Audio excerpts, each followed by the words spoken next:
हजरत लाल शहबाज कलंदर के 717वें सालाना उर्स मुबारक का इफ्तिताह वजीर आला सिंध के मशहूर बराए मजहबी अमूर ज़कात व अशरफ फयाज अली भट्ट ने मज़ार पर चादर चढ़ाकर फातिहा ख्वानी करके किया। इस मौके पर सेक्रेटरी औकाफ जावेद सबगतुल्लाह महर, चेयरमैन मेला कमेटी व deputy commissioner Jamshoro, captain retired Fariduddin Mustafa, chief administrator औकाफ जाहिद अली शर, SSP जामशुरू जावेद बुलुज भी उनके हमरा थे। हजरत लाल शहबाज के मज़ार के अहाते में मीडिया से गुफ्तगू करते हुए सूबाई मशीर ने कहा कि हम खुश नसीब हैं कि 2 साल बाद उर्स मुबारक का इफ्तिताह कर रहे हैं, जो कि मेरे लिए एजाज़ है।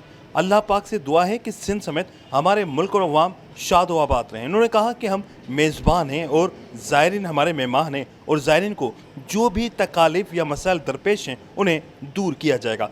एक सवाल पर उन्होंने कहा कि वज़ीर इमरान खान कहता था कि अगर डॉलर महंगा हो तो समझ लेना कि उस मुल्क का वज़ीर आज़म चोर है, तो अब डॉलर की कीमत देख लें और बताएं कि कौन चोर है। उनका मजीद कहना था कि सिंध हाउस का केस इस्लामाबाद में दाखिल किया जाएगा, जिसके लिए हम अदालत से रुजू करेंगे। कैमरामैन उमर हायत के साथ इमरान शलकैरी, धूम न्यूज़ 24/7 जामशुरू।